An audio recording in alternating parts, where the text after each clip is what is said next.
Alright, so I went to the parts store today and I got some things, and I've been making a YouTube video for a while, but I just got these things. Alright, so first of all, let's go over some of the things that happened with my motor and my race car to start with. First of all, my timing chain, my dual tooth timing chain got messed up. That's in this box. That's one of my mains. And as you can see, it's 20 over and it got the heat treat a little bit. What I mean by that is you can actually see some rainbowing on the inside of the rod bearing. As far as these pistons go, they are TRWs on the top, right there. Oh, hold on.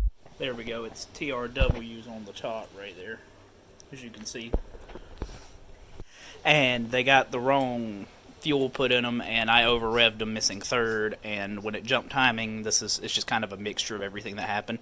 These are Eagle CRS 5700 BS rods, and they're going to be put back in there. Same thing with this piston, nothing wrong with the rods, but you can still see kind of that heat treat on the inside of them, especially up there on top. See that discoloration right there? That's heat treat.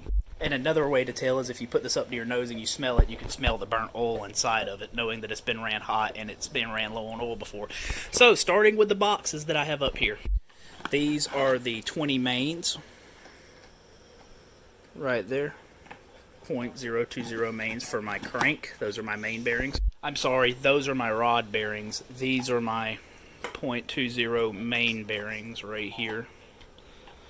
And it's right here. You can see 020 right there on top, as well as the rest of them are down there in it. These are my piston rings. I decided to go with them. And then these right here. These are the snap-in locks for my pistons, for my piston tops that the rod slides into. Now we're starting to get into the meat of this. Well, here's the new CAM timing, dual timing chain. Here's the dual timing chain itself. And then right here is the new dual timing chain.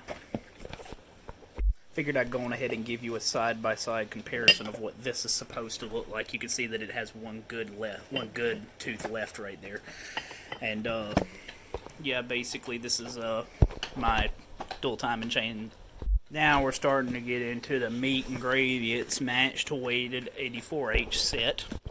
It is, in fact, sealed power. They are 60 overs. They're by Federal Mongol. And I bought 8 of them. And this is essentially what they look like in the packaging. Hold on, I'll get one out. And here is one out of the packaging in the light. And as you can see, they are press-ins.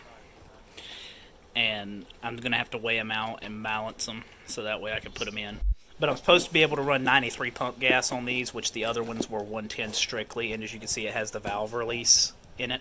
I'm sorry, relief, not release. I'm still new to this whole thing. I'm still nervous about talking on camera and all, so bear with me. I know you guys have waited a long time for a Camaro update, and I'm sorry that I've been a very bad guy, especially when it comes to the people who follow me and not making any update videos, and I'm sorry about that, because I've been saving up to get all this stuff to put the motor back together. And I hope that you'll continue to stay subscribed to me and hang around for a little while longer while I build this and put it back together, because next on the channel is going to be working on the frame. I want to do like Willwood brakes. I'm going to put some adjustable struts, or not struts, some coilover shocks on it, so that way it can all be adjusted. The ride height can be adjusted on the fly and stuff like that. And for those of you wondering, this is a hyper-neumatic or hyper-erratic or something like that piston, so it's not forged. And all this little piece of paper is in it is saying, you know, you can pause it if you want to read it. That's just the instructions to start it up. And this is basically, I'm going to guess and say it's about checking the walls and the size of the piston and the clearances and all that, which I'm going to do. So I'm probably going to do a YouTube dedicated video only to putting these in and getting everything set up there. So you're going to have to wait for that. Also, just now realizing this has also been the first long video that I've ever made and like attempted to upload to YouTube. It's going to be longer than, I don't know, like 3 minutes, some shit like that. And now really all that's left to go over is this gasket set. So basically I went on ahead and got the Full Pro 260, and it essentially has everything from your oil pan to your intake, and it has all your intakes, as you can see right here. I'm not going to sit here and read all of them all, so if you want to see what all it comes with, go ahead and just pause this video and look at it. And if you don't speak English, there you go, there's all of it. So I can't believe I've became that guy that does part videos in his living room because I didn't feel like going to the shop tonight. And talking about all that, these are H-beam forged rods. And, you know, my wife is going to shit when she sees this in the house because she's like, why didn't you bring that home? So that's basically where we're at with it. So yeah, if you want to see more content like this or you want to continue watching the build, feel free to drop a like and maybe subscribe. Consider subscribing, it's free. And if you don't like being subscribed to me or you don't like the content I put out, it's always free to unsubscribe and it only takes a minute. So that's another reason you should do it. I'm going to start uploading more often, and I'm sorry I didn't upload any for a while. That was because I was trying to get all this stuff together for you guys so I could do this build. Thanks for watching my video, and I'll see you in the next one.